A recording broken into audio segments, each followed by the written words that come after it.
All right, well, it's another fight week. How are you feeling going into this? Yeah, it feels great. It's my 16th professional fight, so number 16 fight week. So I'm feeling confident and experienced now. So the last time we talked, I don't think that the performance-enhancing stuff had come out. I don't think that the whole light heavyweight division had been shaken up. So can you give me your reaction to when you heard the news of all of that? Yeah, it's end of the day, it's good that people who take drugs in sport get caught, and I'm happy that PFL like have a good testing system. Only what I know that I've been testing all my fights since 2021. So why so many got caught in Nevada now, I really don't know. But it's end of the day, it's good that we have this testing system. Does it kind of take a little bit of steam out of the division when the last season's champion is taken out for that reason? Or does it kind of give you an opening for a whole new experience, all these new names? What's the way you kind of look at it? That's the crazy thing about the tournament and the season, and the roster is like you have 10 guys in the beginning of the season, but it's not necessary that it's the 10 same guys in the playoffs and in the regular season in fight number 2. So yeah, I'm a little bit like many good opponents like Rob taken out, but I don't want to get so much into it because it's their kind of business. I need just to focus about this playoff, my next fight against Sam, and hopefully the final. We are just three fights away, so it's heating up. Does it feel like it's getting real yet? What? Does it feel like it's getting real? Like you can feel it, the moment coming a little bit closer? Or you're getting to that moment? Yeah, I feel like it's season number 3, so I'm feeling very confident. I'm feeling very, very calm to be fight week and just 2 days away from the fight. I finally find my way and probably found the key how I can be the best version of myself. Thank you. Marthin, we talk a lot about how fighting is a lot mental. Mm-hmm. This training camp coming into here, man, how have you been challenged in order to just even get to this point of the process? We get challenged every day, new opponent and like things coming up in life, like if you get injured or if you're getting sick, or you have to work around that all the time. And but as I said, the experience from all my 16 fights and my wrestling career finally pays off now. Again, you talk about it finally paying off, man, but we see this big, strong, physical specimen in front of us, man. But could you just explain to us the type of sacrifices that you have to make on a day-to-day basis to even get to this point? It's the kind of during the training day, like you have to get enough recovery, you have to get enough trainings, and you still need to manage life with your family. I still need to be a dad, and I can't just travel away and focus on myself. So, but I feel like I have found my way to live in this sport as a husband, as a father, and as a professional athlete. As a husband, father, and professional athlete, I gotta ask you, man, what is your why? Why are you doing this? Why are you making all these sacrifices? It's for 2 things. It's I in 10 years or in 6 years or in 7 years, I want to feel like when I'm going to bed in the evening and lying down, I'm happy. I'm happy with what I have achieved, and of course the economic in the sport. Of course, I want to provide for my family. I want to secure them. So that's a huge part too. What do you hope that your kids learn from the sacrifices that you're making and being on the stage, Martin? I think when they're getting older, they will see like it's been a lot of ups and downs.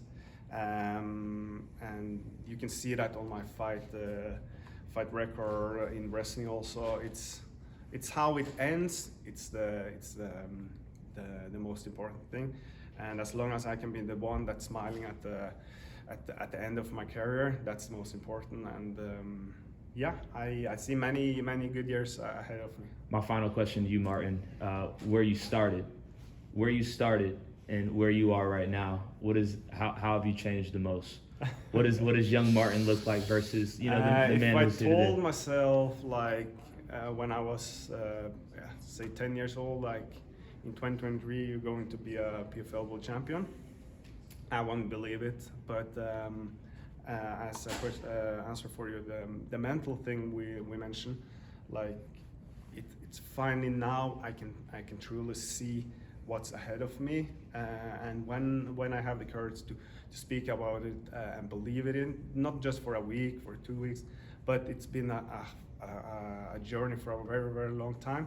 But now I finally feel like world champion mode. Thank you. Thank you. Martin, seeing that Norway is one of the only countries in Scandinavia that banned MMA and doesn't allow it, do you feel like yourself or guys like Jack Hermansen can maybe sway that and change it to finally have events in Oslo or something like that? I don't think we will be the reason, but I think we need more fighters with good results, and we just need to open the eyes for the elite again to see what kind of good sport this is, what kind of sportsman is in it, and like the environment about MMA. It's crazy how good friends you're getting with your opponents, and it's not like any other sport. So I don't see in my career that we'll have an event in, for example, Oslo. But I believe in the end we will get legally. But unfortunately, I don't think I will compete in Norway.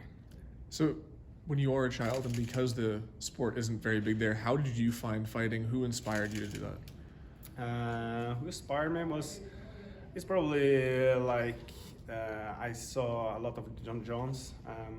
So he made me like, yeah, I want to try MMA, and then I just went for it after I didn't make to the Olympics, and but I can admit that like for the first 2 years it was like, can I really succeed in this sport, because it's a huge difference from wrestling, and it took time to be honest, it was the first time I was a little bit scared about my goals, because in wrestling I was a natural talent, but in MMA I need to work my way up. Would you have a message maybe for any politicians about to kind of change their minds about the sport? We have tried so many ways, so they just have to do their thing, and when they finally see that it's a good sport, it's we will make it legal. So yeah. And then final one for me, do you see the sport growing in Norway at all? Yeah, we see it growing. We just opened a huge gym in back in my town, and called Urian MMA, and we see a lot of young kids coming in, and like older, young, and we all train together. It doesn't matter if you're an amateur fighter or if you're a professional fighter for PFL. We're still training good together, and we have equal goals together. Thank you. Thank you. It's Zion with the Undisputed World of MMA. What message would you like to send to the other fighters in your weight division to let them know how serious this is to you?